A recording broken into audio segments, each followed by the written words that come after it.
Materinya nyampe di UTS ya. Baik, kita mulai. Bismillahirrahmanirrahim. Assalamualaikum warahmatullahi wabarakatuh.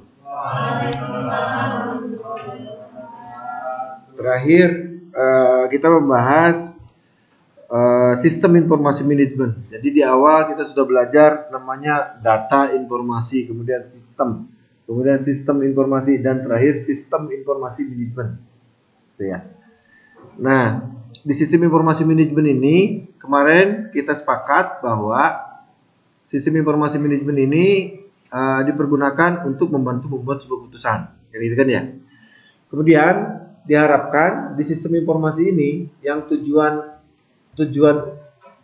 umumnya menyediakan informasi, kemudian dipergunakan dalam perencanaan, pengendalian, dan evaluasi, kemudian menyiapkan atau menyediakan informasi untuk membantu mengambil keputusan. Itu yang penting. Nah, dari hal tersebut, maka siapapun yang mempergunakan sistem informasi manajemen harus punya akses. Jadi kalau misalkan Anda menggunakan sistem informasi manajemen kemudian nyuruh ke teman Anda, itu nggak bagus. Jadi tidak pernah disarankan sistem informasi manajemen itu hak Anda tapi dipergunakan untuk orang lain. Itu nggak bagus. Kalaupun Anda tidak tahu, tidak paham, maka Anda didampingi oleh orang lain, ngerti nggak? Aduh, saya KRS nggak tahu loh sampai semester 3. Ya sudah, lakukan sendiri, didampingi sama teman Anda. Yang salah itu, udah kamu minggir, gua aja yang KRS. Nah itu salah. Tapi kalau misalkan Anda tidak tahu, Anda masuk sendiri, kemudian teman Anda klik ininya, teman Anda yang ngasih tahu tuh. Nah itu yang benar. Makanya kalau ada sistem informasi, Anda minimal harus bisa mengakses dan pernah mengakses. Itu harapan dari sistem informasi. Kenapa? Sehingga sistem informasi itu buat Anda itu bisa untuk menyelesaikan masalah, bisa menganalisisnya, bisa mengevaluasi. Dalam arti suatu saat Anda memerlukan KRS saya apa ya? Apa aja sih saya lupa, hilang, Anda bisa ngecek sendiri gitu. Kayak gitu ya. Tapi kalau misalkan dibuatin sama orang lain, kemudian Anda mau ngeceknya di mana ya? Harus tunggu orang itu. Nah, itu yang tidak boleh. Oke? Karena sistem informasi ini bisa mengidentifikasi masalah, menyelesaikan masalah, mengevaluasi, dipergunakan dalam manajemen untuk perencanaan, pengendalian, dan pengambilan keputusan. Jadi kalau Anda tidak mampu mengakses sistem informasi atau salah mempergunakan sistem informasi, sebetulnya Anda tidak pernah bisa mengambil keputusan. Nah ini terjadi waktu teman saya udah pernah cerita belum? Ramayana Cilegon, Ramayana Serang. Nah itu karena seseorang tidak bisa mengakses, gitu. Kesalahan dia, jangan nyalin orang lain, ngerti nggak? Pada waktu Anda punya KRS ternyata salah, saya mau ngusin atau benar, bukan dia yang nggak benar sebetulnya, tapi Anda yang salah nyuruh orang lain sementara Anda sendiri tidak tahu apa-apa. Itu yang salah. Ya, dan teknologi itu tidak bisa dipersalahkan sih. Dengan teknologi itu Anda bisa segala macam cepat lah, cepat di penjara, cepat menuai dosa, cepat bisa jadi ibadah, cepat pokoknya. Karena teknologi itu adalah netral. Jadi yang bikin nggak benar itu sebetulnya bukan teknologi, tapi brainware pemakainya. Kalau pemakainya nggak benar ya nggak benar. Ya. Oke, kita lanjut ya. Jadi ini udah selesai kemarin. Terakhir kita membahas tentang sistem informasi manajemen. Jadi sekali lagi dalam tanda kutip bahwa sistem informasi manajemen membantu kita dalam membuat keputusan, sehingga keputusannya akan lebih bagus. Gitu ya. Jadi keputusannya tidak ada, kalau nggak salah sih kemungkinan kayaknya kurang lebih sekitar jangan-jangan. Nah itu udah nggak ada tuh. Kalimat-kalimat itu sudah tidak ada. Kalau Anda belajar sistem informasi, menjawab seseorang, kalau Anda ditanya, itu udah harus yang pasti-pasti saja. Yang tidak tahu bilang tidak tahu, udah beres. Itu sistem informasi. Oke? Nah, sekarang kita berlanjut ke proses manajemen. Proses manajemen itu ada dua pemahaman. Berbeda antara asas-asas manajemen dengan manajemen yang ada di sistem informasi. Kalau asas-asas manajemen itu POAC, perencanaan, kemudian diorganisasi, kemudian diaktualisasikan, kemudian dikontrol. Dan perencanaan pada waktu asas-asas manajemen, pada waktu manajemen menggunakan asas-asas, itu hanya merencanakan saja, belum apa-apa. Orang rencanakan yuk, ayo rencanakan non, terus pokoknya yuk rencanakan. Nah itu asas-asas manajemen. Oke? Kemudian dibuatlah sebuah organisasi, diorganisir sehingga perencanaan itu bisa berjalan, kan gitu kan? Itu di asas-asas manajemen. Kemudian baru diaktualisasi, diimplementasikan, dan kemudian dikontrol. Itu manajemen di asas-asas manajemen. Tapi manajemen, proses manajemen di sistem informasi manajemen, pada waktu dia perencanaan, itu bukan merencanakan. Tapi dia sudah formulasinya sudah detail. Jadi dia sudah punya formulasi detail. Contoh, saya merencanakan tahun 2022 semua mahasiswa itu by Android semua informasinya. Itu target STIA di tahun 2022. Jadi begitu Anda lulus, Anda pasti, ih si bapak, kenapa sih nggak dari dulu? Pasti gitu. Jadi tahun 2022 semua mahasiswa punya Android yang tidak boleh hilang. Android itu. Walaupun Androidnya punya 5, pokoknya Android itu nggak boleh hilang. Begitu Android itu hilang, maka mahasiswa itu tidak akan pernah bisa mendapatkan informasi tentang STIA. Di tahun 2022 nanti program itu akan terlaksana, tapi perencanaannya dari sekarang. Anda pada waktu ngisi KRS itu dimintain bantuan sama orang lain, itu sebetulnya trial and error, ngerti nggak trial and error? Mencoba ke mahasiswa peradabannya sampai mana sih kayak gitu. Jadi kemampuan mahasiswa seperti apa sih? Jangan sampai nanti di tahun 2022 mau pakai Android, tapi mahasiswanya sendiri levelnya belum ditingkatkan, ngerti nggak? Itu nggak bisa. Jadi peradabannya harus diikut sertakan atau mengikuti teknologi yang ada. Nah, di proses manajemen sistem informasi manajemen perencanaan itu sudah punya formulasi secara detail. Saya tahun 2022 nanti mahasiswa semua punya Android. Maka semua mahasiswa yang kuliah itu absennya pakai Android. Berarti di dalam kelas harus ada QR, scanner QR atau barcode QR, scanner barcode. Ngerti nggak? Dan itu harus disiapkan. Disiapkannya dari kapan? Dari sekarang. Saya bilang ke Pak Priyo, Pak, nanti di tahun 2022 semua mahasiswa pakai Android. Terus tahun 2020 semua mahasiswa absennya online ke server. Jadi ada tahapannya. Itu perencanaan loh. Itu perencanaan. Jadi merencanakan di sistem informasi bukan merencanakan daunnya, enggak. Jadi sudah ada formulasinya, sudah ada, ngerti nggak? Saya tahun sekian mau ini, berarti sekarang harus gimana? Saya tahun 2022 harus mau A, maka saya di tahun 2020 harus apa? Tahun 2021 harus gimana? Tahun 2022 baru go live. Gitu. Nah sekarang kalau pakai QR-nya pakai handphonenya dosen, itu 90% mengganggu karena sudah saya analisis dari 3 kelas, kebanyakan mengganggu, ngerti nggak? Kalau ada yang kesiangan kan terganggu. Berarti perencanaan saya di tahun 2020 semua menggunakan QR kayak gini nih semua nih, termasuk dosennya, maka di setiap kelas harus ada barcode, scanner barcode. Itu tahap perencanaan. Jadi sekarang ini Anda ada dalam tahap perencanaan saya, atau bagian IT di tahun 2022. Jadi perencanaan itu bukan hanya merencanakan ges kumangke, bukan, tapi dia sudah formulasinya sudah terinci untuk mencapai tujuan akhir. Aktivitas manajemen itu berencana terus. Oleh karenanya perencanaan mensyaratkan menetapkan tujuan.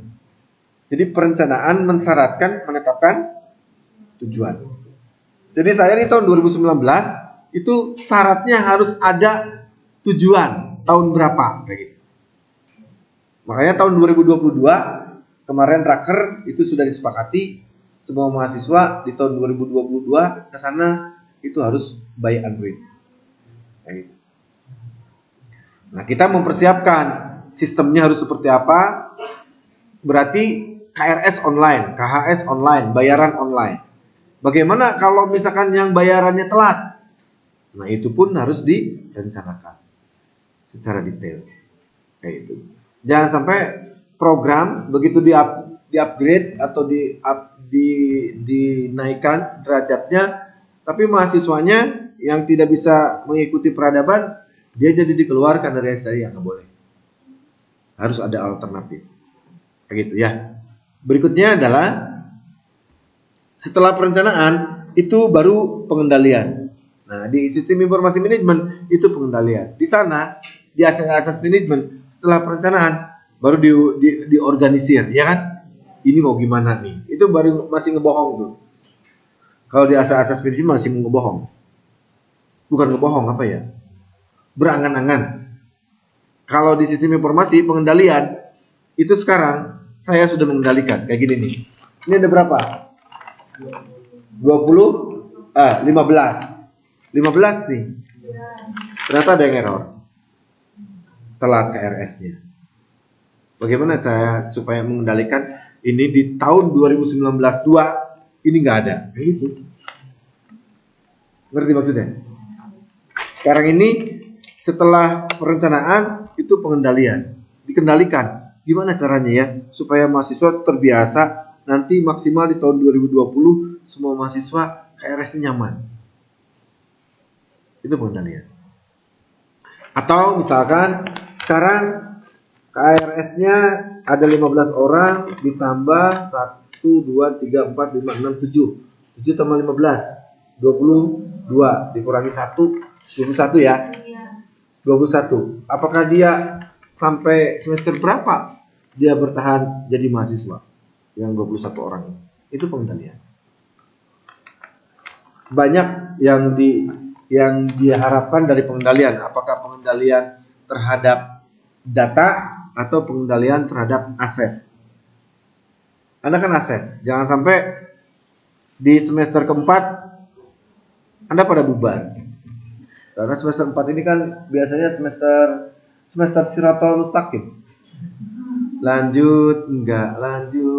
Itu semester 4. Kebanyakan keluar mahasiswa di semester 4. Karena titik jenuh ada di semester 4. Dan masuk ke semester 5 itu sudah tidak bisa lagi keluar. Melihat ke belakang kita nggak bisa. Karena tinggal 2 semester ke depan lulus. Tapi semester 4 itu paling banyak orang yang DO. Saya mau keluar, mau pindah. Pindah kemana? Ke sana lebih dekat dengan rumah. Jadi kalau mau cerdas tidak boleh jauh dari rumah. Pertanyaannya dibalik. Dan itu di dalam sistem informasi memanage itu sebagai pengendalian. Bagaimana caranya mahasiswa nyaman, kemudian tidak keluar di semester 4. Kebanyakan semester 4 itu kalau nggak cuti mengundurkan diri. Alasannya banyak, nggak ada biaya lah, orang tuanya sakit lah, udah nggak ada biaya nggak mau kuliah lah. Harusnya kan berusaha ke bagian keuangan, ngomong gimana baiknya. Kalau saya begitu dulu, saya kuliah di ITB itu 1,2 satu semester tahun 96. Sekarang berapa 1,2 di tahun 96? Setengahnya gaji orang tua Anda. Kalau misalkan itu satu semester itu sekarang gaji Anda, orang tua Anda 6 juta 7 juta, berarti 3,5 juta satu semester. sama aja nilainya dengan yang sekarang. Tapi kan saya kuliah sendirian, nyari uang sendiri, sudah tidak dibiayai.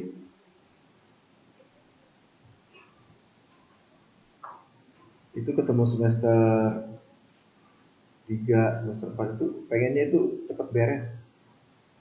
Ih, aing ira sih beres nah. Kieu amat kuliah.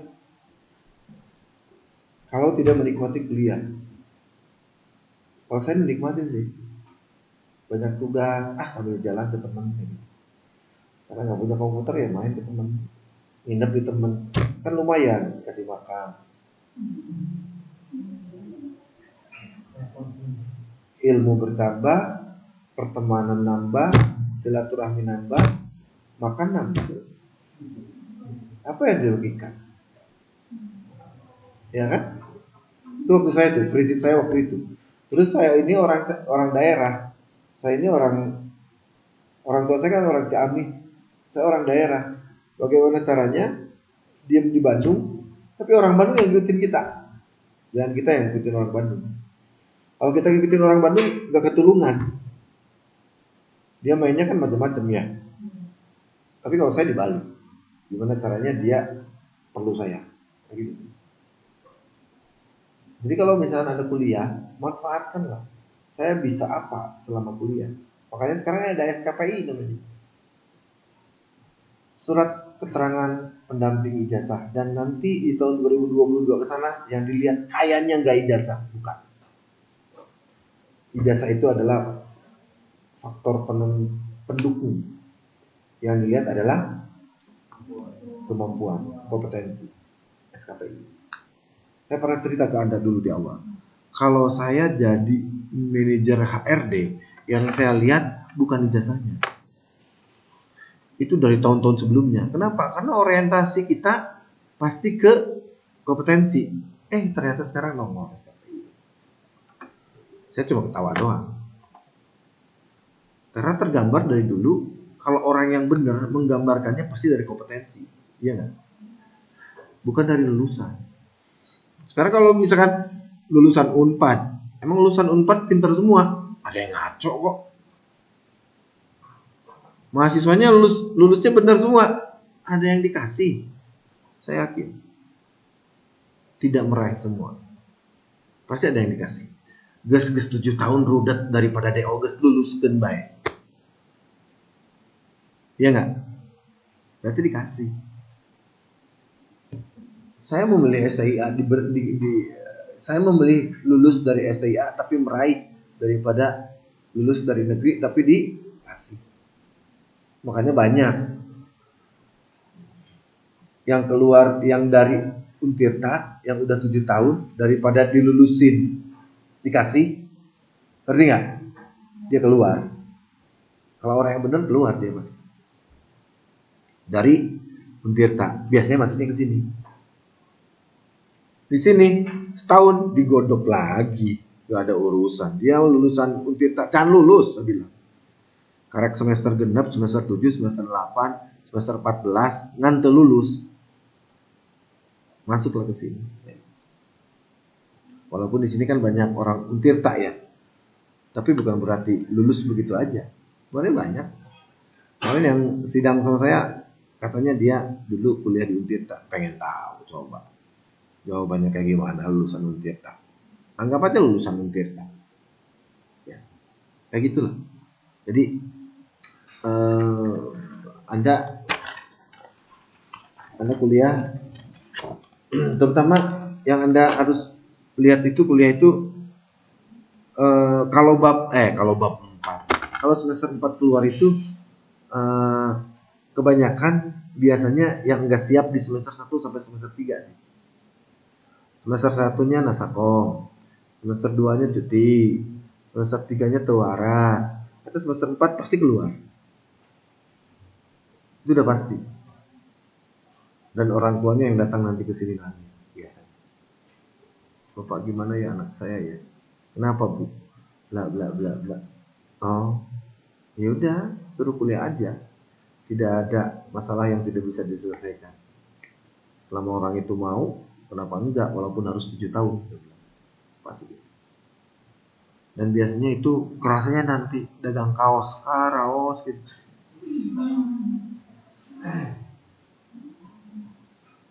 Nanti kerasanya. Kalau udah semester 7 gitu ya.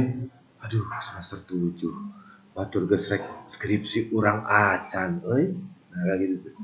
Baru mikir. Otaknya baru tuh mikir. Kenapa enggak dari dulu ya?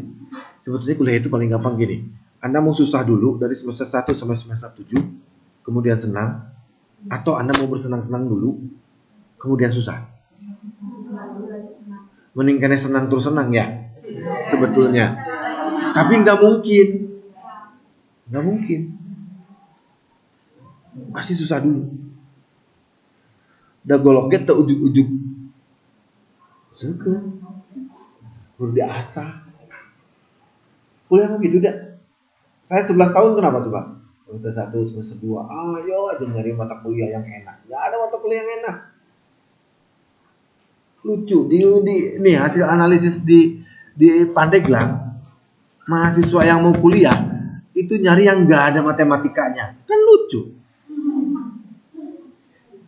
Mata kuliah apa yang nggak ada matematikanya? Nggak ada. Jurusan apa yang nggak ada matematikanya? Coba saya cari tahu. Ada yang nggak ada matematikanya. Berarti nggak ngurusin duit, nggak ngurusin laporan. Ada? Nggak ada. Kecuali di Baduy gitu tuh. Orang Baduy aja tahu angka ya nggak?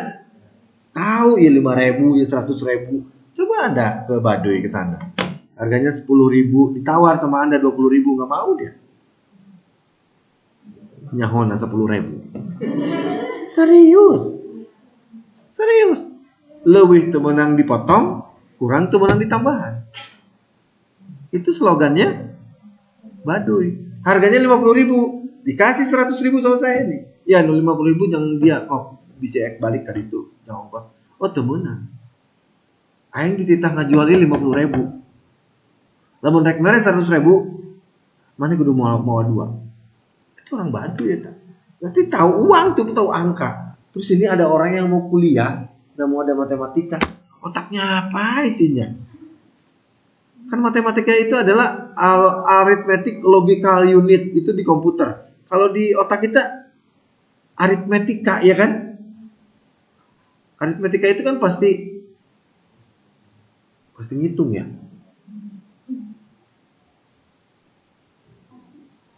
Nggak mau ngitung, tapi beli handphone ngitung. Jadi nggak mau ngitung.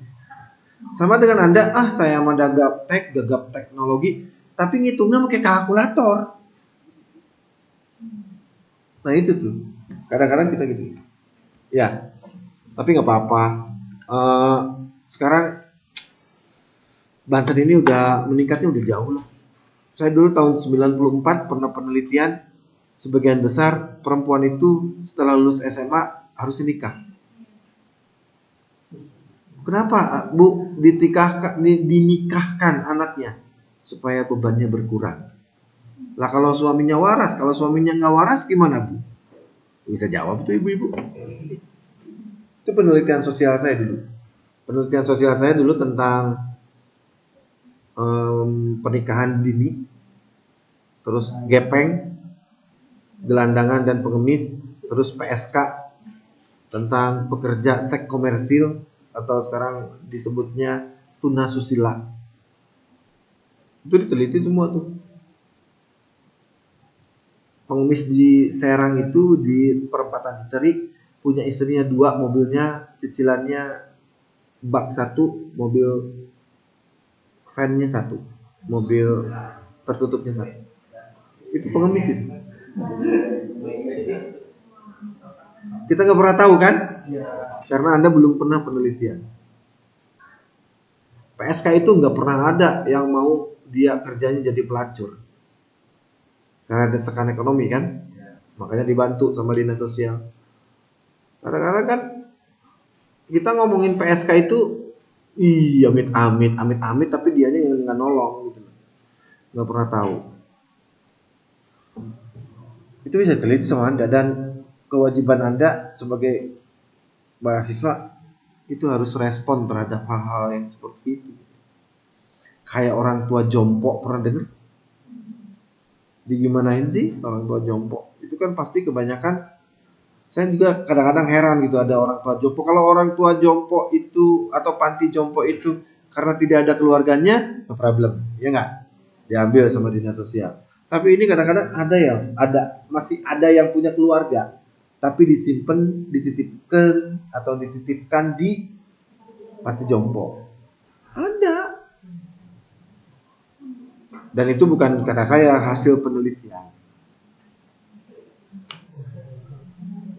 Dan itu sebetulnya kita mengkaji berdasarkan belajar dari sistem informasi kalau saya. Data diolah menjadi sebuah informasi. Ya. Oke. Berikutnya, ini udah ya. Jadi pengendalian itu adalah apa ya istilahnya, perjalanan menjalankan sistem informasi setengah perjalanan untuk menuju tujuan yang diinginkan. Saya sebetulnya rencana ini dari tahun 2017 sudah merencanakan ini. Kemudian 5 tahunnya kan 2022 ya. 2022 go live. Sebetulnya ini berawal dari 2017. Nah, sekarang 2019. 2019 ini pengendalian. Bagaimana sih hasilnya? Selama 2017 sampai 2019. Dikendalikan terus sehingga nanti di tahun 2022 bisa go live. Bisa dilepas. Saya tidak usah menelaah lagi. Sudah bisa dilepas. Kemudian ini kalau Anda perhatikan, pengendalian perencanaan hanyalah setengah dari pertempuran. Artinya setengah main, ngerti nggak? Kemudian setelah suatu rencana dibuat, rencana tersebut harus diimplementasikan. Jadi perencanaan yang ada di sistem informasi manajemen itu merencanakan tapi menjalankan. Sudah berjalan. Kayak Anda sekarang, saya merencanakan. Padahal Anda mah sudah menjalankan, ya nggak? Sudah mengimplementasikan. Padahal ini sebetulnya perencanaan saya untuk 2022. Tapi Anda sendiri itu bukan perencanaan, tapi sudah menjalankan. Itu yang dimaksud pengendalian. Jadi perencanaan yang sudah dijalankan. Kemudian pimpinan serta pekerja harus memonitor pelaksanaannya untuk memastikan rencana tersebut berjalan sebagaimana mestinya. Harus kita evaluasi 2020 nanti berapa orang yang telat KRS. 2021 berapa orang yang belum bisa KRS secara online. Kayak gitu tuh nantinya. Terus dievaluasi sehingga pimpinan akan tahu kapan benar-benar bisa go live. Mungkin nggak 2022 berjalan? Belum tentu juga. Ya nggak? Belum tentu karena pada waktu dia mengimplementasikan sesuatu, sesuai nggak dengan harapan dan nanti di tahun 2022 ketemu yang diinginkan. Itu tergantung dari implementasi yang sekarang. Kayak sekarang kan sudah tertata, KRS tidak bisa kalau belum bayaran, KPU tidak bisa di-print kalau belum bayaran, gitu kan ya? Nah, itu sudah dikendalikan tuh, pengendaliannya udah benar. Nanti pengendalian itu saya sudah tidak usah ngecek lagi mana mahasiswa yang belum bayaran, mana yang belum. Saya nggak usah. Keuangan yang sudah ngecek, ya nggak? Dan dia punya resiko sendiri. Kalau tidak bayaran, saya tidak bisa ujian. Nah, itu udah dalam pengendalian. Sama. Nah, nanti di tahun 2020 saya mengendalikan semua mahasiswa bisa KRS online nggak? Berapa persen yang bisa KRS online? Kalau bisa KRS online berarti bayarannya full. Udah dibayar. Kalau yang belum berarti dia harus ke kampus. Kan gitu. Berapa persen? Nanti yang bisa bayaran secara online dan KRS online. Dan yang belum bisa. Itu aktivitas manajerial untuk memonitor pelaksanaan rencana dan melakukan tindakan korektif sesuai kebutuhan. Jadi harus dikoreksi. Kenapa ya mahasiswa belum bisa KRS? Kenapa belum bisa bayaran tepat waktu? Harus seperti apa? Kayak gitu. Apakah harus ada hubungannya dengan orang tua? Kayak gitu. Apakah mahasiswa nggak usah ada tahu menahu pokoknya dia kuliah, hubungan pembayaran sama orang tua, jadi Anda tidak usah tahu tentang bayaran, atau harus gimana? Jadi nanti ke depan akan ketemu, sehingga urusan pembayaran tagihannya bukan ke Anda, tapi langsung ke Android orang tuanya, kayak gitu. Nanti yang berhubungan bisa bayar atau enggak orang tuanya yang datang, kayak gitu. Itu bisa saja arahnya di situ. Nah, karena orang tua sudah terlibat terhadap pembayaran, maka setiap pembayaran akan dikirim SMS ke orang tua. Ya kan? Setiap kuliah akan dikirim SMS atau WA atau informasi tentang anaknya kuliah atau enggak. Ke depan akan seperti itu. Ya, dan terakhir adalah pengambilan keputusan. Pengambilan keputusan dilakukan apabila ada alternatif. Nah, sekarang alternatifnya apa? Alternatifnya ada dua. Apakah mau LAN, apakah mau WAN? Gitu kan? Maka nanti di tahun 2022 itu harus ada keputusan. Apakah mau online, apakah mau offline? Apakah mau local area network seperti yang sekarang? Apakah mau wide area network seperti yang direncanakan tahun 2022 nanti?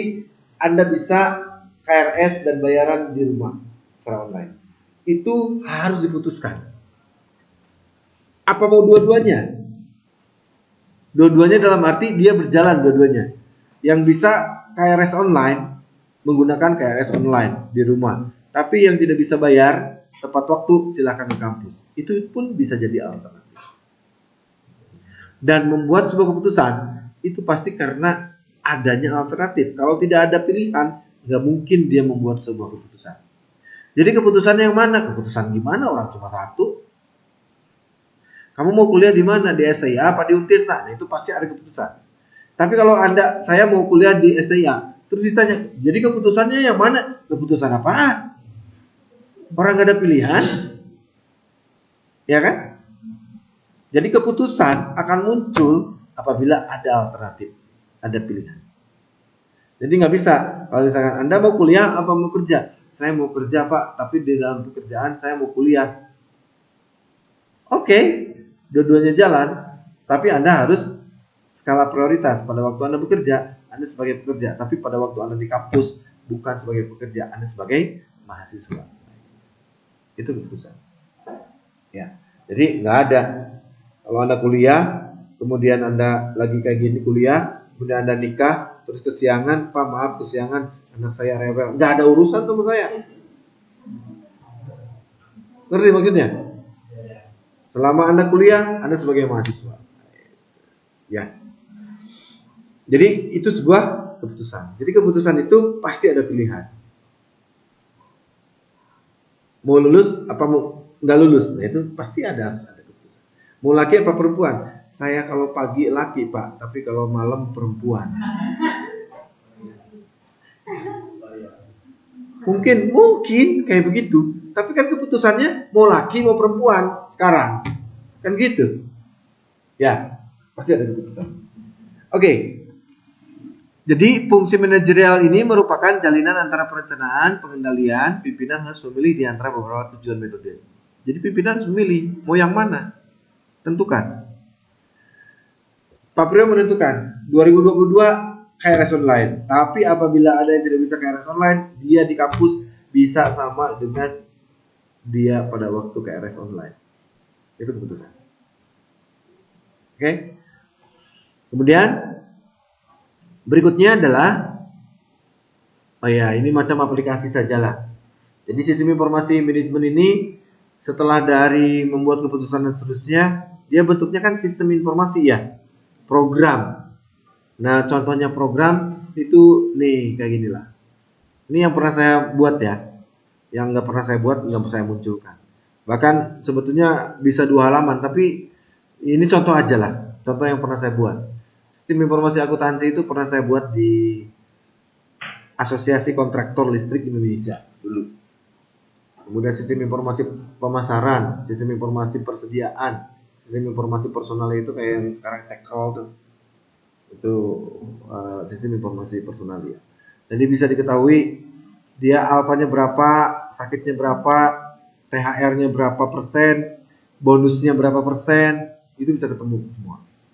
Pensiunnya kapan, itu bisa ketemu. Ini diantaranya adalah sistem informasi yang pernah saya buat. Bahkan saya pernah buat sistem informasi kepegawaian di Dinas Kesehatan Pandeglang. Pernah.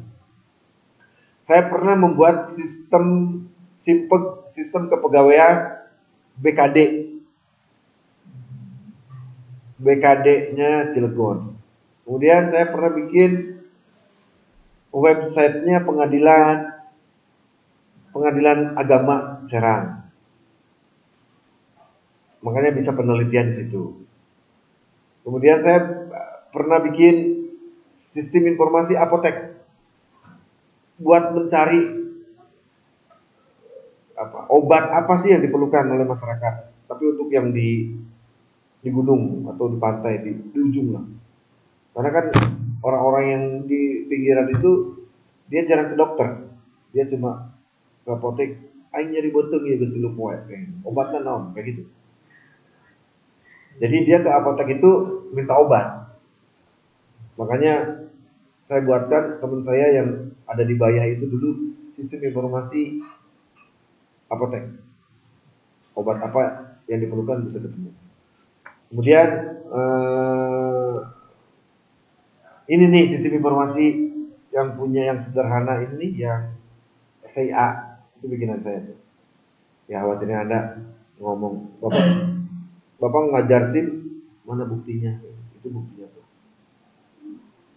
Terus kalau Anda ke antrian suka dengar antrian nomor 3, loket 5, pernah dengar kayak gitu?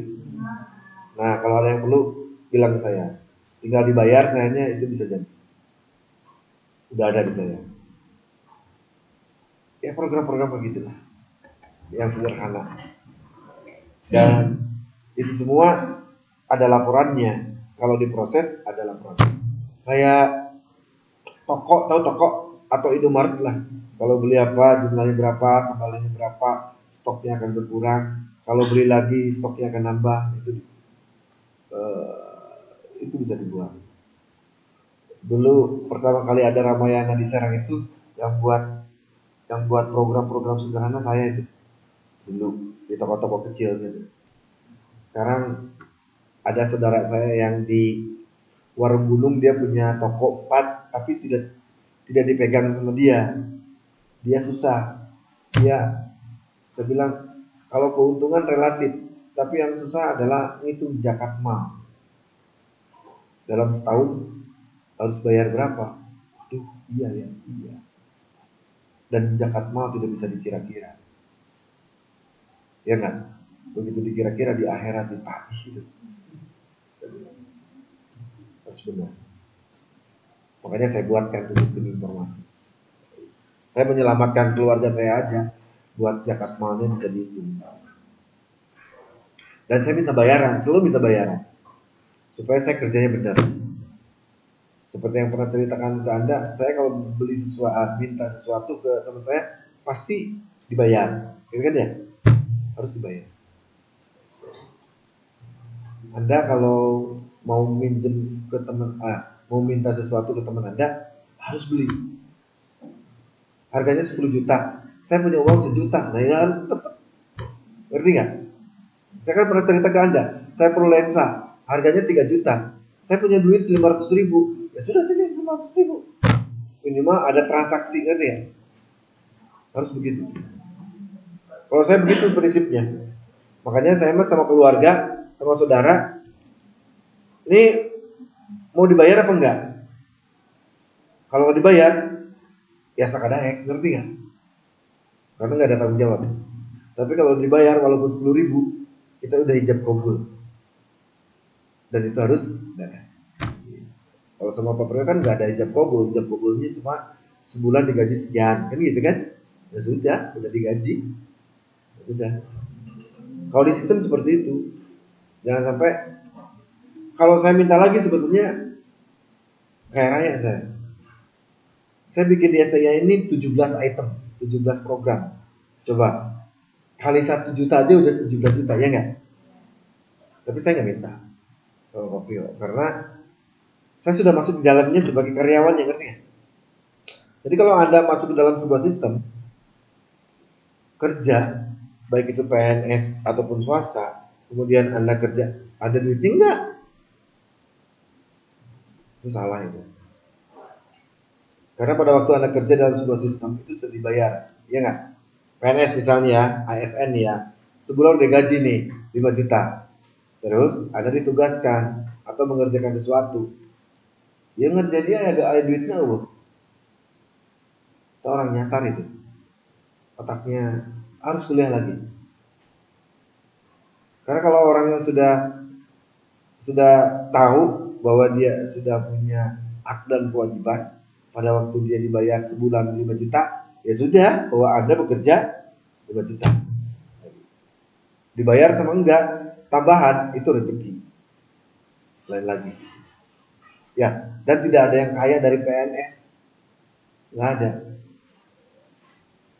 Allah menjanjikan dan Nabi Muhammad kaya raya bukan dari PNS loh. Berdagang, perniagaan. Makanya saya kalau melihat orang mentereng, dia usaha apa sih? Oh dia artis, oke. Oh dia PNS, pasti koruptor. Kayak gitu saya, jahat saya. Serius. Nih nanti di Desember nih ya, ponakan saya nikah, keluarga semua pasti ngumpul. Ada yang bawa mobil bagus aja, PNS, saya mau ditanya mas, korupsi dari mana? Gak bisa dihitung tuh gaji mah.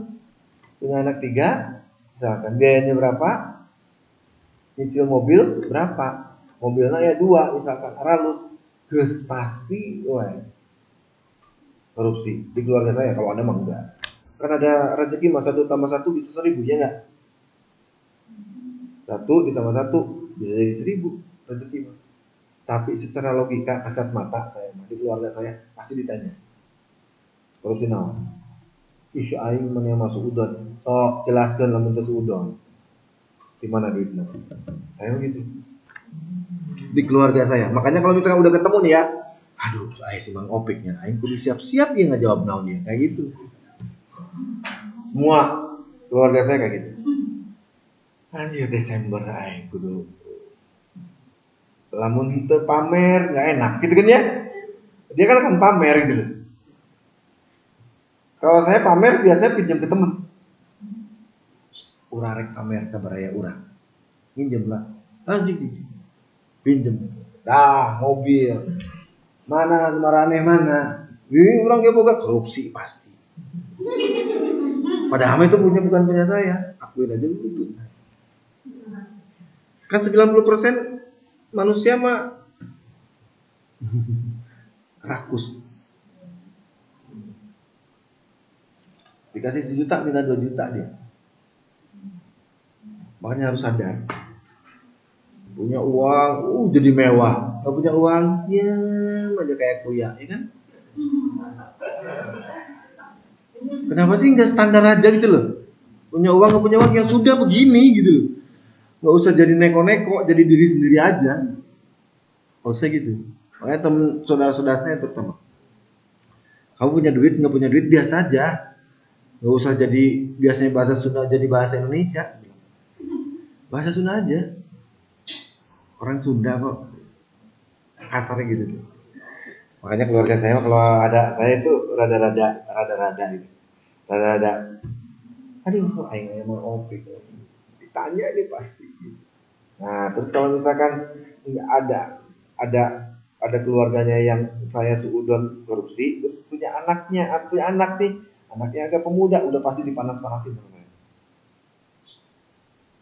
Minta kamera sama bapak, gitu. Bang harganya berapa? Oh, yang kayak gini nih murah 15 juta. Hasil korupsi digerogotin lagi sama anaknya, ya kan? Bagus kan. Kalau saya gitu tuh. Anaknya nih, tak panas-panas sih. Terus ibunya yang ngomong, udah kena pik, tong di iya kan, tong di papanas, nggak di papanas, dikasih tahu. Kamera yang bagus itu ini, belinya di sini. Sepatu. Saya dulu kan kuliah di Unpad waktu S2. Teman saya ini ada yang daftar ke Unpad. Mang, aku juga mau daftar ke Unpad. Mau kuliah di Unpad? Iya. Kalau kuliah di Unpad, pakai baju, celana, sepatu itu yang bener. Jangan yang murahan kayak begini. Nggak ada itu. Nanti kalau misalkan ketemu sama Pik, nggak usah nyapa, malu saya. Saya mau digituin, dipanas-panasin, ngerti nggak? Jadi dia belum kuliah nih, baru kelas 3. Pak, beli baju yang branded Pak buat kuliah. Nanti ketemu Mang Opik malu aku nih. Padahal belum keterima di Unpad juga. Digrogotin kan. Bapaknya ngegrogotin ke yang lain, dia digrogotin anaknya, biarin. Emang Mang Opik kalau kuliah kayak gimana? Nih, kalau kuliah nih jam tangan nih. Ini jam tangan ya, tuh sepatu saya kan punya yang sepatu gunung, tapi nggak ada talinya, dia cuma di tek terus diputar. Pernah lihat? Ya, di internet cari. Jadi dia ditarik, terus sama ditekan, terus ditarik ini. Harganya paling murah 2,5 juta. Dan saya mah dikasih. Jadi iya aja kan? Nih, berapa itu? Paling murah 2,5 juta. Nyari yang 4 jutaan. Masa gitu. Terus itu jam tangan, ini jam tangan Expedition. Buatan Indonesia. Paling murah 1,2 juta. Nyari yang 2 juta. Minta ke bapak. Udah, bawa 10 juta ke Bandung cukup lah. Itu ngeremel itu ke bapaknya. Selama ada saya. Terus bapaknya datang. Hari mana ngomong naon sih? Minta 10 juta ke bapak yang belanja. Salah saya, aku bilang. Itu kan minta. Lamun dikasih berangkat, lamun itu menyentong berangkat. Ya korek meremel kan lagi. Ngomongnya ente mah gitu. Bener. Lamun ngerampok ke bapak, salah. Minta ke bapak buat belanja ke Bandung. Alamatnya udah dikasih tahu semua, tinggal berangkat. Itu ngeremel tuh, percaya nggak? Yang namanya anak yang SMA mau kuliah kan biasanya ngeremel ya. Kayak adalah mau kuliah, mau kuliah, aing isi amat bajunan nu baheula. Pasti begitu, kebanyakan. Tuh, yang ketawanya kenceng terasa. Ya kan? Jadi memang begitu. Kalau saya mah memotivasi aja supaya nggak korupsi gitu loh. Karena saya nggak bisa korupsi. Saya juga pengen korupsi, tapi nggak bisa. Korupsi apaan coba dari Anda? Bayaran juga nunggak. Misal di kelas yang lain, Anda makan nggak pernah nunggak di kelas yang lain. Saya korupsi apa ya? Susah. Makanya saya nggak jadi PNS. Karena kalau PNS saya pasti koruptor. Nah, korupsi beneran. Dan sudah saya hitung-hitung 14 miliar lah korupsinya saya. Udah dihitung sama saya. Nih, dianalisis ini nih. Nih, sistem informasi kekayaan. Karena kalau mau korupsi minimal 14 miliar. Baru untung. Kalau kurang 100 juta, 200 juta rugi. Makanya dulu yang pajak, orang pajak Gayus.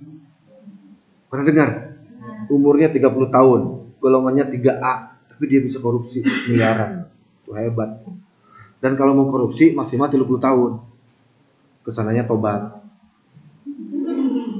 Ya mau korupsi 55 tahun, tinggal 5 tahun deui. Itu neraka jahanam. Ngitung gitu loh, minimal dihitung gitu loh. Umur 60 tahun. Kalau nyampe itu juga ya kan? Berarti ya kalau mau korupsi 30 tahun.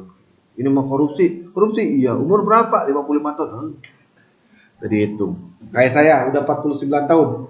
Malas buat korupsi, udah deket liang lahat. Ya, udahlah, mendingan yang bener-bener gitu. Walaupun nggak benar sih, tapi minimal niat benar aja. Seperti yang pernah saya ceritakan, Islam itu kan tinggal 60 tahun lagi. Ya kan? Sisanya bukan Islam. Jangan-jangan cucu Anda nggak kebagian tuh. Ya. Anda sekarang umur berapa tahun? 21. Taruhlah 30 tahun Anda menikah ya. 30 tahun berarti 10 tahun lagi kan? 10 tahun. 10 tahun sisanya 50 tahun. Kalau Anda umurnya 60 tahun, berarti sisa umur Islam itu tinggal 20 tahun. Nah, kalau Anda punya anak, umurnya 40 tahun nggak kebagian tuh. Cucu Anda nggak kebagian. Karena saya nggak tahu juga, di Al-Quran itu umur Islam itu, agama Islam itu umurnya 1500. Sekarang udah 1440 ya? 1440 ya? 60 tahun lagi. Ngeri juga ya? Iya, udah tanda-tandanya udah banyak.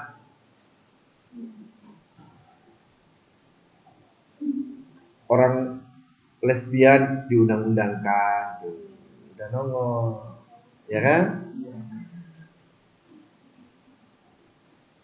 Di Arab sudah ada banjir, dan aneh gitu loh. Mekah di sekelilingnya udah tinggi-tinggi, udah banyak hotel, udah mulai banyak, udah mulai tanda-tandanya udah mulai banyak. Makanya saya kadang-kadang kalau lagi insaf gitu ya, otaknya lagi insaf, itu pengen sekarang saya umroh lagi. Saya pengen umroh, jual mobil, umroh bertiga. Katanya kalau udah umroh ibadah di sana yang benar, walaupun nggak haji, ya kitanya jadi bersih lagi. Haji mah kan bedanya cuma wukuf di Arafah aja kan, yang lainnya sama. Miniatur akhirat doang yang beda. Tapi ibadahnya mah sama kan?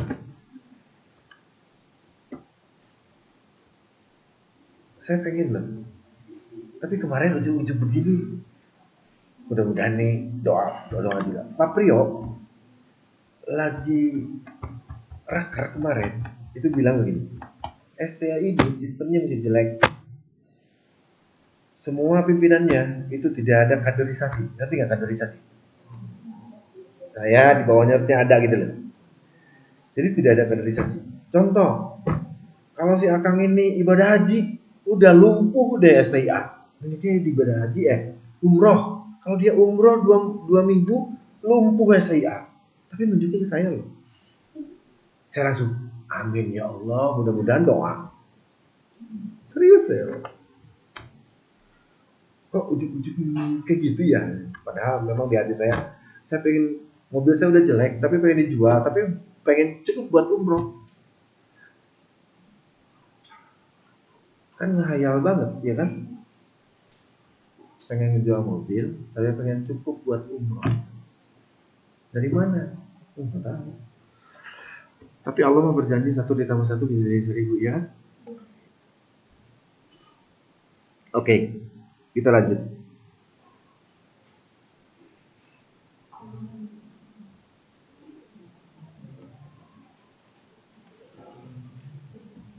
Kalau adik saya hebat loh. Adik saya ini arsitek S2 ITB. Dia buka arsitek, dia buka apa ya namanya? Kalau Anda mau bikin rumah, kan harus ada gambarnya. Dia bikin sebuah perkumpulan. Kalau mau bikin rumah, bisa bikin ke dia tanpa bayar. Hebat nggak? Tidak dibayar. Tapi kan nggak mungkin orang yang nyuruh ke dia nggak bayar. Pasti ngasih. Ngerti nggak? Itu hebat tuh. Adik saya itu udah hebat. Dia mikir gini, gimana ya kalau saya bisa sodako sehari 1 juta. Otaknya udah gitu. Hebat banget ya. Saya sehari 1 juta, masih ngap-ngapan kali buat hidup berarti ya. Dia memikirnya kayak gitu. Dia sudah tidak mikir dunia. Dia nggak tahu insafnya dari mana. Saya pengen insaf kayaknya. Ninggalin kuliah, ninggalin ini, dia juga udah ditinggalin. Pekerjaannya udah ditinggalin semua. Dia cuma ikut-ikutan kalau misalkan ustadz-ustadz di Jakarta, ngerti nggak? Kalau mau pergi ke mana, dia nyiapin apa yang bisa diperlukan. Kalau harus ikut, dia ikut kayak gitu doang. Tapi saya kadang-kadang kalau kayak gitu, anak istrinya nggak dikasih apa-apa, dosa enggak ya? Nah, pikiran saya juga. Kan itikaf itu boleh, asal jangan menghilangkan kewajiban. Kalau menghilangkan kewajiban, dosa enggak ya? Nah, saya juga suka pengen nanya ke adik saya. Anak istri kamu nggak tahu apa-apa, itu dikasih makan apa dan hukumnya seperti apa? Pengen sih nanya kayak gitu. Cuma nggak enak aja, takut tersinggung sama adik saya ya. Dia udah insaf. Saya pengen insaf kayak dia. Bener-bener gitu loh. Kalau saya kan insafnya cuma iya insaf. Nanti kalau ada yang ngajak tuh bener ngajak, tuh bener ya tuh bener. Nanti kalau lagi dicas kayak handphone Anda ya, tinggal setengahnya, tinggal 50 pinjam casan. Tinggal 50 deh. Tapi otak iya loh. Otak Anda, badan kita udah nggak pernah sholat sebulan, nggak pernah dicas. Kadang-kadang. Makanya saya mah senang kalau di STIA ada itikaf. Terus ada itikaf tuh sebulan sekali. Jadi diusahakan datang lah gitu loh. Walaupun ngantuk gitu ya. Walaupun pada akhirnya di masjid itu ngantuk sebetulnya. Habis kerja terus harus itikaf. Komo 2 bulan ke belakang mah istighosah. Ya Allah, saya mah belum kuat lah istighosah mah. Belajar wudhu yang benar, sholat yang benar itulah buat saya. Wudhu juga kadang-kadang nggak tahu yang benar yang kayak gimana. Sholat, ya kan? Itulah saya mah perlunya itu. Istighosah, terus saya sama jang santri lah. Saya mah, ya. Oke. Cara kerja SIM. Satu, mengumpulkan dan menyimpan data, kita sepakat ya? Oke. Dan ada aktivitas.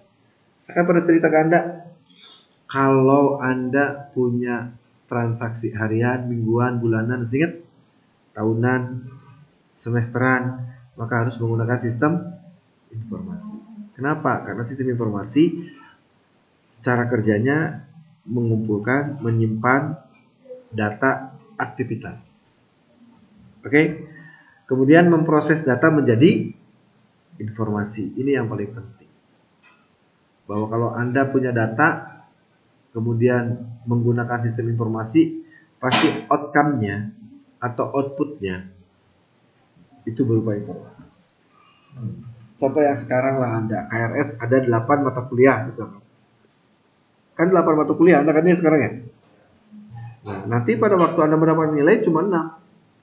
Anda pasti komplain, ya kan? 2 lagi mana Bu? Saya kuliah 8 MK, tapi kenapa yang keluar nilainya cuma 6 MK? Nah, itu adalah data yang diproses menjadi informasi sehingga bisa dipergunakan untuk mengambil keputusan. Keputusan Anda adalah menanyakan 2 MK yang belum keluar nilainya. Oke? Tapi kalau misalkan Anda tidak menggunakan sistem informasi, kamari teh ieu kuliah sabaraha? Heeh nya sabaraha? Genep peureun. Oh, genep da kabeh sakelas genep. Kalau tidak menggunakan sistem informasi, Anda tidak bisa membuat sebuah keputusan. Nah, sistem informasi ini memproses data menjadi informasi sehingga mendapatkan informasi itu bisa untuk membantu membuat sebuah keputusan. Ya, membantu membuat sebuah keputusan. Saya harus nanya 2 MK. Nilainya B, harusnya C, saya harus protes. Kenapa nilainya B? Padahal saya nggak pernah kuliah, Pak. Anda bisa melakukan itu karena ada sistem informasi. Oke? Jadi kalau misalkan Anda mau komplain apapun, komplain kepada akademik, keuangan, kemudian ke jurusan, Anda harus punya data dulu, harus data yang sudah diolah dan Anda punya informasi, ngerti nggak? Sehingga keputusan pertanyaan yang akan Anda putuskan ke orang lain itu sudah yakin saya akan menanyakan itu ya. Berikutnya adalah melakukan kontrol secara tepat terhadap aset organisasi. Contoh yang tadi, aset organisasi STIA itu mahasiswa AP 18B sebanyak 21. Nanti dikontrol sama sistem informasi. Sampai tahun 2022 kelas ini ada berapa? Kayak gitu. Tetap enggak 21. Atau misalkan begini. Kan ada kelas administrasi publik sama administrasi bisnis. Kelas administrasi publik misalkan sekarang jumlahnya 64. Administrasi bisnis jumlahnya 32.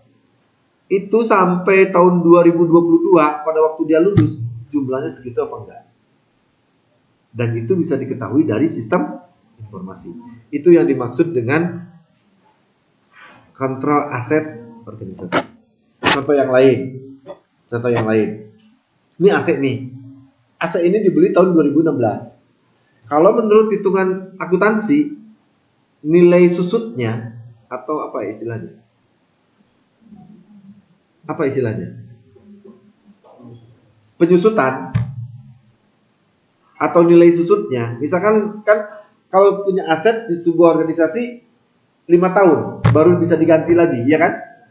Kalau belum 5 tahun masih bisa diservis, lakukan servis. Lakukan perbaikan, lakukan perawatan.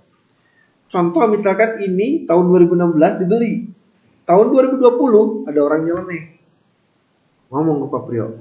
Pak Priyo, AC yang di ruangan 0102, 101 sampai yang di atas itu semua harus sudah diganti karena waktunya penggantian.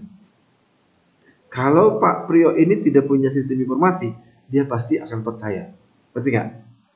Tapi begitu dia tanya ke Pak Darji, tahu Pak Darji? Pak Darji, sudah saya buatkan sistem informasi inventarisasi namanya. Pak Priyo akan nanya, Mas, coba cek AC yang ada di kelas belinya tahun berapa? Tahun 2016, berarti belum waktunya diganti. Itu adalah salah satu kontrol aset organisasi.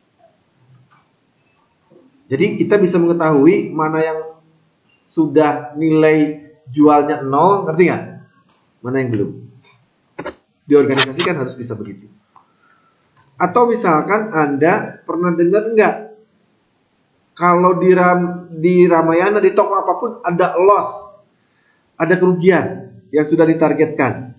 Contoh di Ramayana loss-nya itu dalam 1 tahun 100 juta, nggak boleh lebih dari 100 juta. Begitu lebih dari 100 juta maka bermasalah. Nah, sistem informasi itu bisa mengontrol aset itu. Ini kecolongannya berapa sih? Kayak gitu. Barang ini hilangnya berapa sih? Kayak teman saya, saudara lah, kayak saudara saya di warung Gunung, buka toko, pakai sistem informasi. Baru 2 bulan sudah ada yang minus. Saya bilang, berarti dia menggunakan sistem informasi tidak maksimal dan dia akan korupsi. Saya bisa mengatakan seperti itu karena sistem informasi ini sebagai alat untuk kontrol aset organisasi. Ngerti nggak? Jadi kalau sudah pakai sistem informasi, Anda ada di situ atau nggak ada,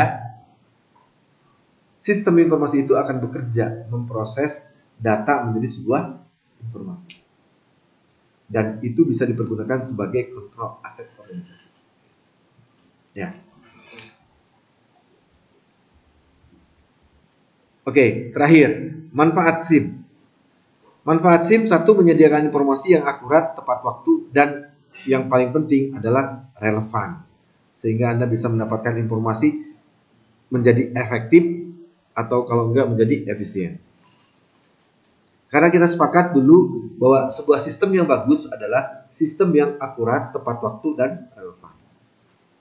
Maka manfaat SIM juga dipergunakan untuk menyediakan informasi yang akurat, tepat waktu, dan relevan. Jadi pada waktu Anda menggunakan sebuah sistem dan ada informasinya di dalamnya sehingga Anda memanage sebuah sistem informasi tersebut, maka data yang didapatkan dan diproses kemudian menjadi informasi, itu pasti menuju ke akurat dan tepat waktu. Kalau misalkan sistem itu belum akurat dan tepat waktu, berarti kualitas sistem harus diperbaiki. Ya. Kayak sekarang Anda KRS 24, ya sudah, berarti Anda KRS 24. Jangan KRS 24, tapi begitu dapat KS dari 20 SKS. Harus 24. Dilaporkan ke Polabdikti harus 24. Berarti itu akurat. Ya. Berikutnya adalah meningkatkan kualitas dan mengurangi biaya produk. Kualitasnya meningkat. Tadinya Anda segala macam kira-kira kalau nggak salah perasaan kayaknya kurang lebih kan kayak gitu ya. Nah itu menggunakan sistem informasi itu menjadi meningkat kualitasnya. Kalau berbicara Anda, saya ngontrak SIM di tahun 2019 tapi nilainya belum ada. Nah, itu kan keputusan Anda itu kualitasnya bagus. Bisa dimengerti orang lain tanpa harus bertanya lagi. Nah, itu kualitasnya bagus. Ya. Makanya sebetulnya kalau dosen tidak ada pertanyaan, itu ada dua kemungkinan. Ngerti sama sekali, nggak ngerti sama sekali. Kadang-kadang jadi dosen itu mendingan setengah-setengah supaya banyak pertanyaan. Tapi kalau banyak pertanyaan juga, jangan-jangan nggak nyampe ke mahasiswanya. Jadi analisisnya seperti itu. Kenapa? Karena informasi ini kadang-kadang jadi dosen itu kadang-kadang dia punya informasi, cuma bagaimana cara menyampaikan ke mahasiswanya, ngerti nggak? Itu yang susah sebetulnya.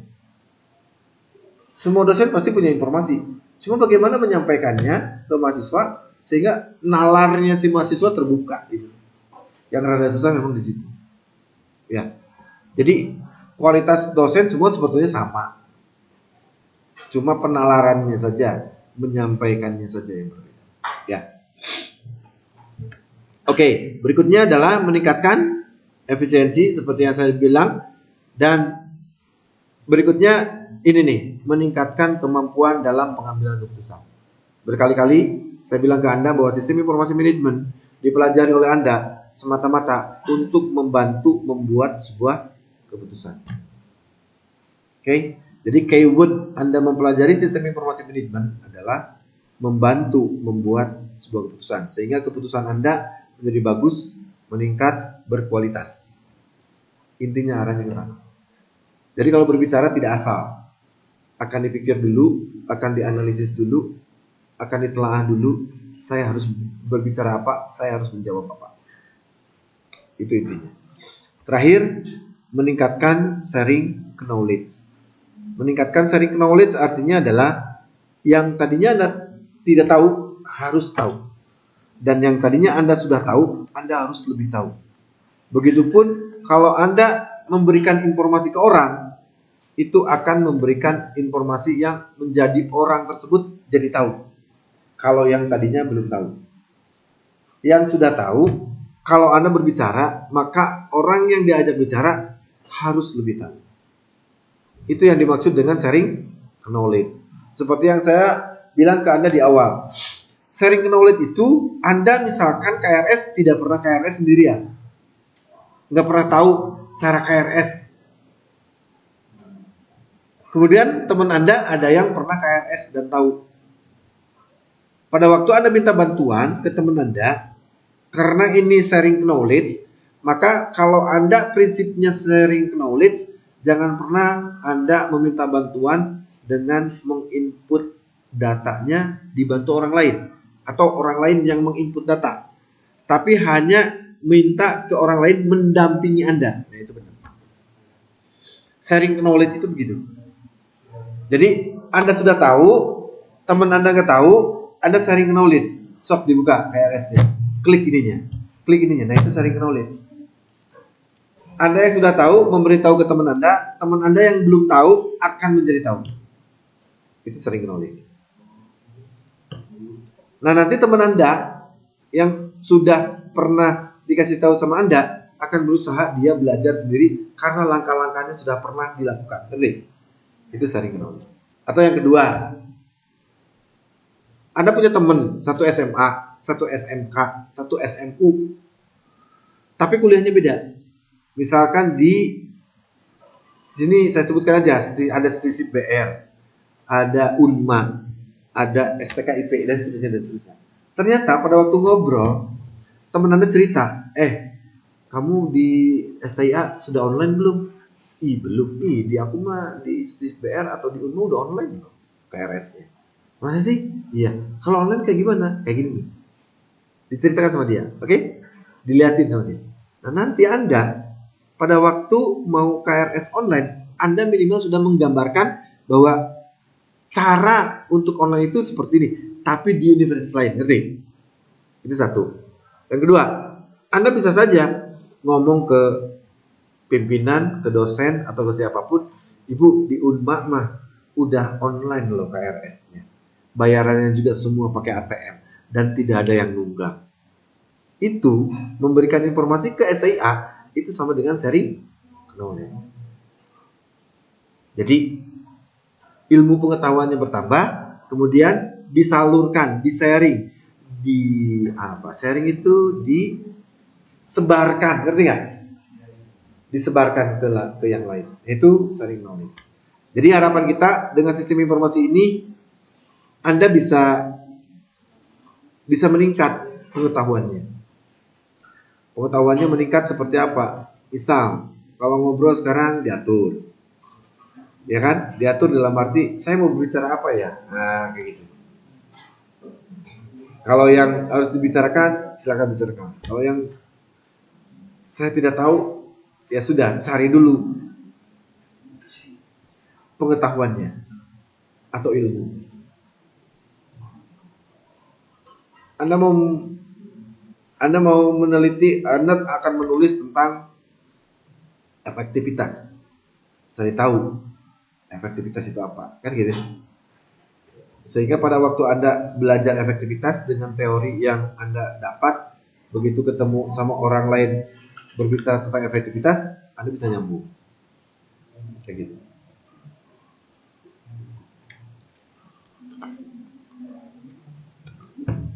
Anda ngebayangin nggak?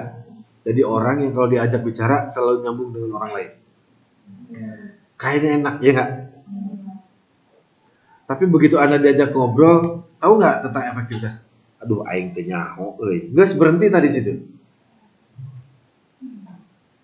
Nggak akan ngobrol, nggak akan nyambung. Makanya saya dulu nyari perempuan yang pertama cerdas. Diajak ngobrol nih. Kamu jurusan apa? DU. Oh, DU ya. Oke. Kalau promosi gimana sih? Cara-cara promosi? Kalau saya mau jualan, dia cerita misalnya. Nah, dia cerdas. Pancing lagi yang lain. Kalau mau promosi gimana? Nggak tahu, aku waktu kuliah tidur guys.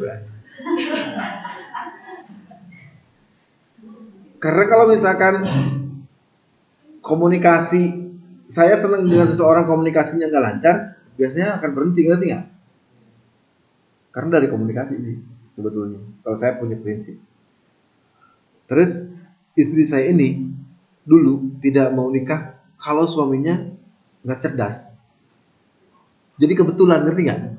Saya nyari istri yang pengen cerdas, dia nyari laki-laki yang kalau ditanya apapun harus bisa. Karena kalau laki-laki ditanya nggak bisa, terus apalagi kita, kata dia gitu.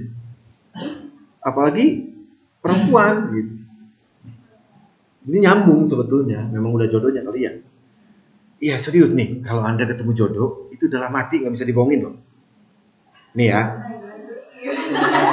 Iya tapi jangan ke saya jodohnya. Saya kan udah punya istri. Saya dulu ketemu istri saya, itu dia orang ekonomi, saya orang teknik. Awalnya memang dari judi. Tahu judi? Judi itu ngumpulin uang 50 ribuan misalkan. Yo ada 5 orang, hela-hela dapetin cewek itu. Yang dapat duluan, nih yang 250 ambil. Judi kan? Awalnya kayak gitu. Istri saya dipakai taruhan. Awalnya sama orang teknik, sama orang, sama teman-teman saya gitu. Ada 5 orang. Dumpiuk. Tuh, gelis. Tapi dalam hati saya, ini calon istri saya. Itu loh. Serius. Dan saya yang ngajak dumpiuk. Dumpiuk, mana tuh? Wah, kacang 50.000. Pasti saya yang dapat. Dan di hati saya, itu cuma bilang gini, ini calon istri saya. Itu loh. Serius. Nggak peduli dia punya pacarnya siapa, ini calon istri saya. Dan itu tersirat sendiri, ngerti nggak? Nggak bisa dibohongin. Kayak mau perempuan mau minta, kalau di hijab koko itu ada mahar. Kalau itu nggak bisa dibohongin itu. Istri saya pada waktu nikah nih diskusi, kalau saya ngelamar, kamu mau mas kawin kan sebetulnya? Mas kawinnya apa? Aku mau perangkat sholat aja. Tapi itu pasti loh. Karena kalau kita perangkat sholat, perangkat yang sudah pernah dipakai, nggak ada dana. Sudah pakai. Oke. Begitu kamu punya, aku pengen emas. Yang itu keluar dengan ternyata mahal. Itu sudah ada dari Allahnya kemampuan suami bapak dia akan melakukan.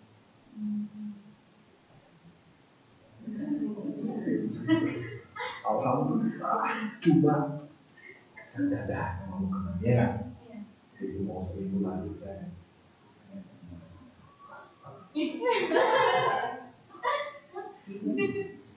Dan itu keluarnya dengan sendirinya. Nggak bisa direka-reka, ngerti nggak? Bisa. Dan itu keluar sekemampuan calon suami. Kalau ngomongnya kayak gitu, berarti saya mampu memberikan itu. Jangan, terus terjadi aing. Ngerti kan maksudnya? Jangan. Itu sebetulnya walaupun jujur, waktu itu saya sudah tidak punya uang lagi. Tapi saya kan sudah Islam. Dulu kan Islam.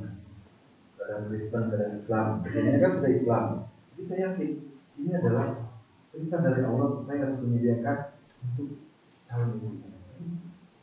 Dan akhirnya dapat. Anda percaya nggak? Saya nikah sama orang tua saya. Begini, saya izinkan kamu nikah, tapi tidak akan pernah dikasih modal 1 sen. Hebat ya? Nangis Anda. Nyari hotel sendiri, nyari mobil sendiri, mahar sendiri, seserahan sendiri. Seserahan kan Anda biasanya banyak gitu ya? Saya banyak satu, sisanya dimasukin ke koper. Karena kalau dihias-hias itu kan mana? Gas, mendingan kalau kamu tulis sendiri dibangun ke koper. Serius. Jadi cuma satu. Ini seserahannya. Mana yang lainnya? Koper tarik. Dan nikah saya simpel. Jam 9 nikah, tepat jam 9, beresnya jam 2.30. Udah beres.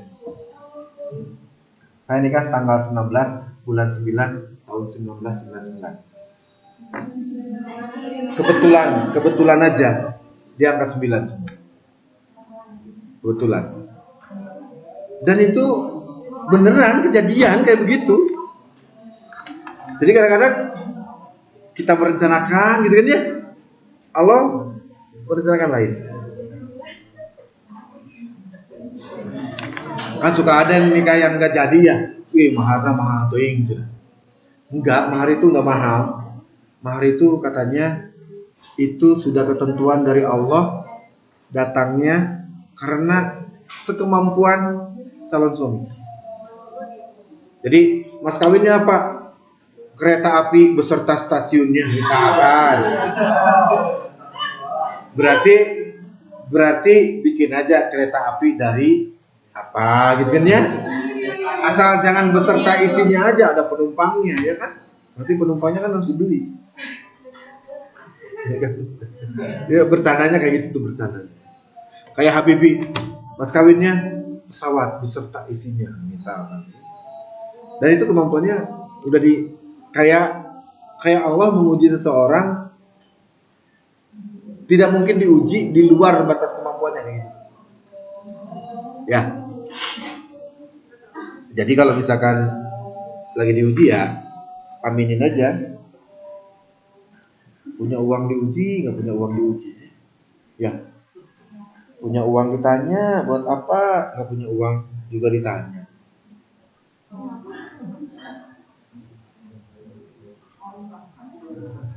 Kan semua ada yang udah nikah? Mana yang udah nikah? Ayo udah nikah. Ayo ya. Iya. Ayo tahu lah. Mas kawinnya apa, ngomong sorangan dianya. Dah saya mah pengen saya mah nanti ya kalau mau nikah ya, pengen pesen mobil. Nah, sok aja cobain.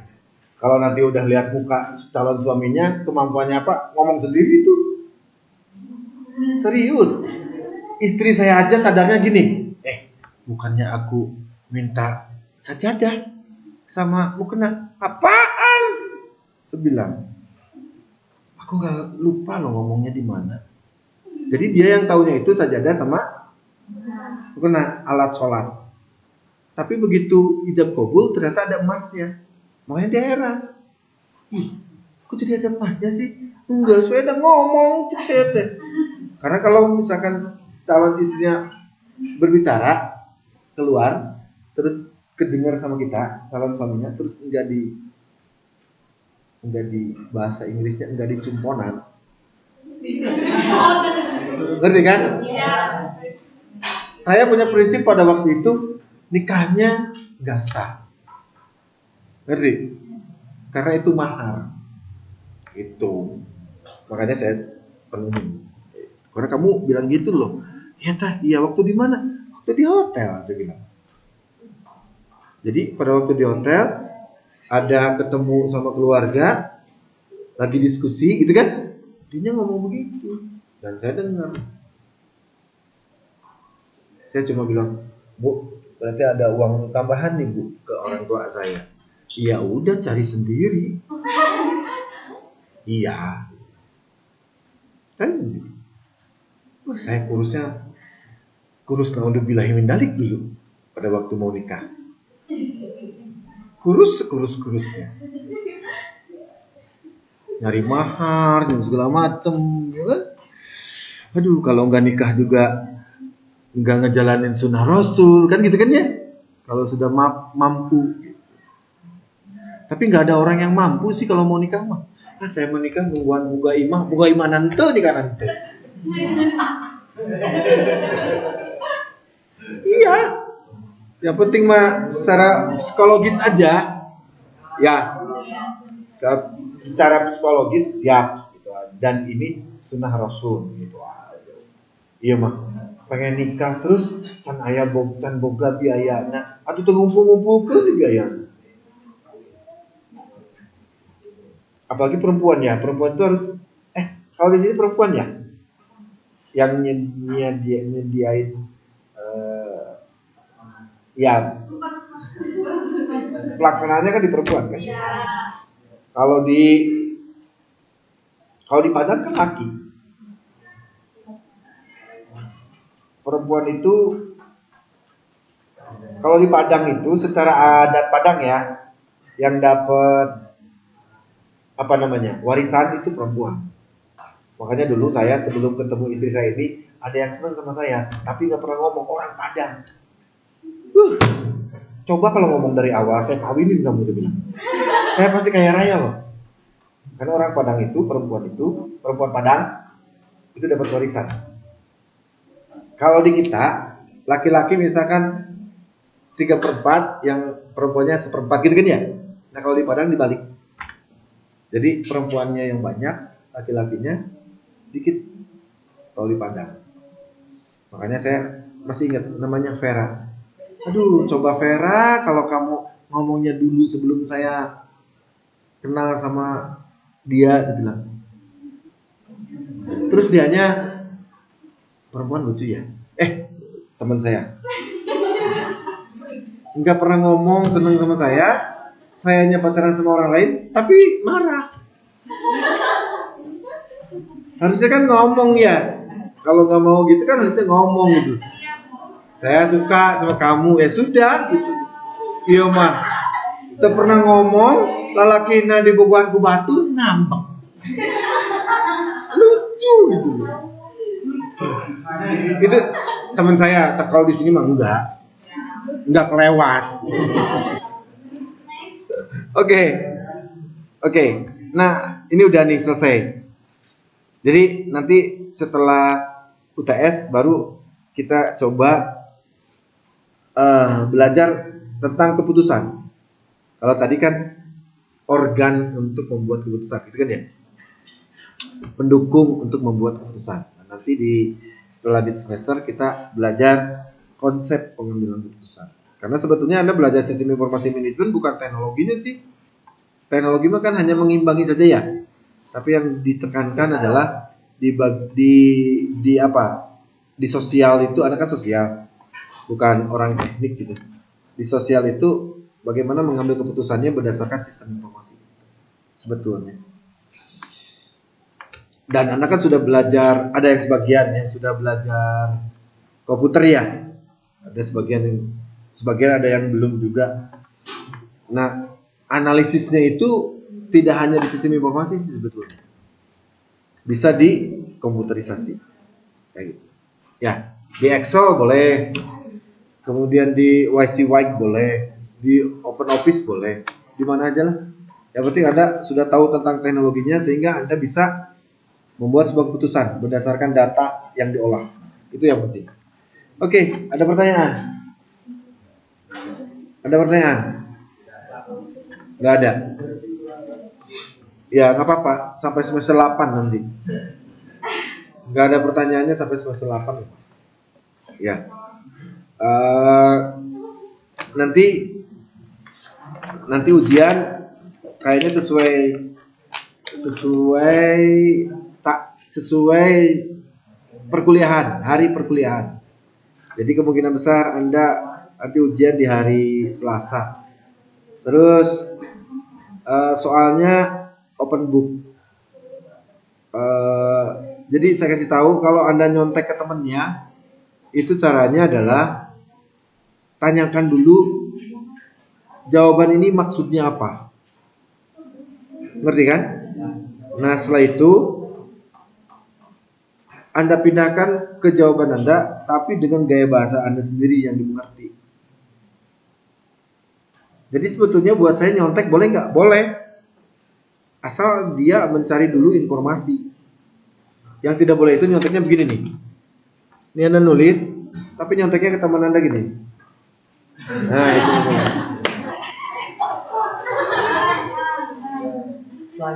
Ngerti kan? Nah, tapi kalau nyonteknya gini, gue nomor 2 belum. Isinya apa sih? Ini tanya, maksudnya itu apa? Ya kan? Itu maksudnya apa? Maksudnya gini. Oh iya. Oke. Nah, baru terjemahkan sama Anda. Kebanyakan kan Anda kalau nyontek jadi maling. Pasti jadi maling. Ih, aing ditutupan. Iya kan? Saya mencoba kebiasaan buruk Anda hilangkan gitu loh. Saya mencoba bahwa Anda sebetulnya bukan nyontek, mencari tahu. Kalau nyontek yang tadi Anda nggak tahu menau, begitu ditanya nih jawaban Anda nih, nomor 2 jawaban Anda apa? Lupa orang nyontek gimana sih jawaban pasti gitu. Tapi kalau misalkan Anda nanya maksudnya apa, kemudian Anda terjemahkan dan tahu, begitu ditanya jawabannya, walaupun itu nyadur dari orang, ngerti nggak? Anda akan bisa menjawab. Saya yakin.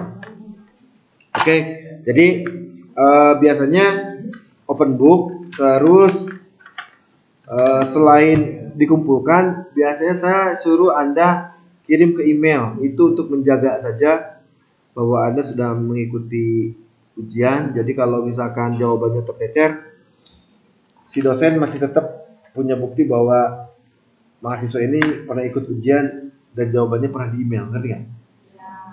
Jadi datanya double gitu loh. Artinya menjaga aja. Kan kalau hanya tulisan bisa tercecer.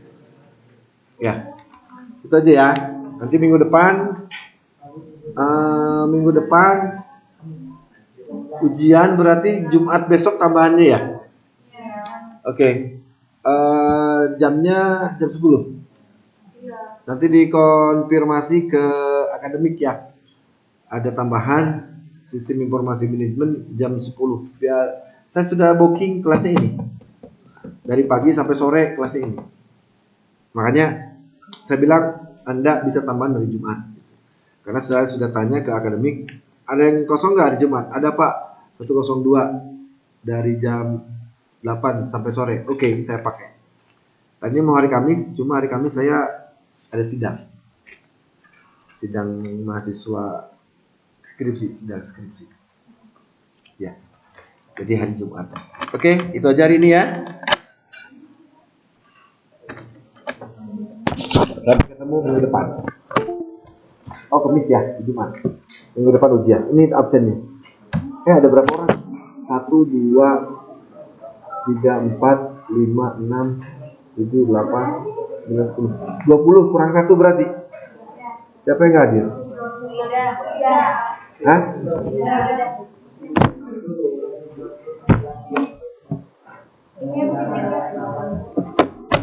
Oke, saya duluan ya.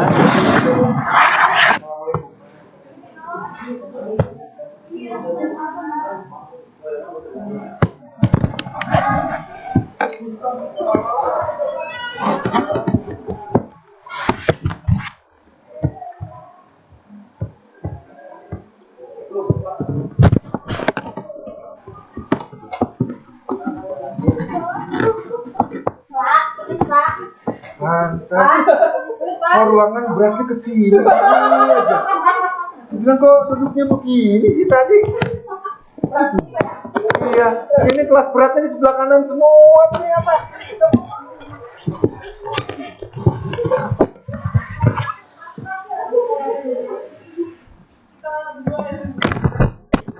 Ada Aina. STIA jadi miring. Semenjak ada Aina, Mas naik berat badan. Punya? Nah nih.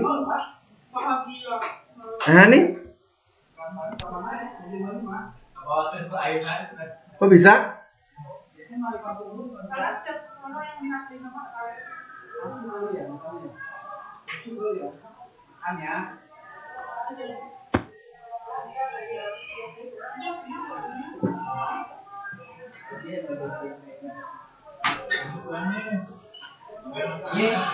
Aina bangunan saya ya. Yang kiri nih Aina. Di sini ada ibu.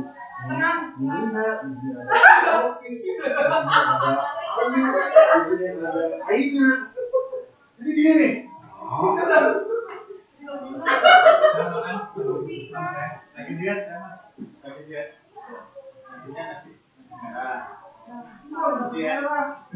Tapi ini pakai kentang saya.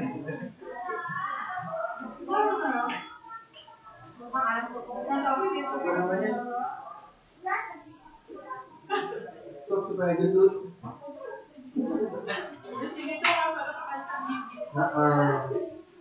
Aina juga dulu kecil kayak gini. Sebenarnya saya aja. Siapa yang dulu Aina kurus? Nanti masuk dia saya dulu.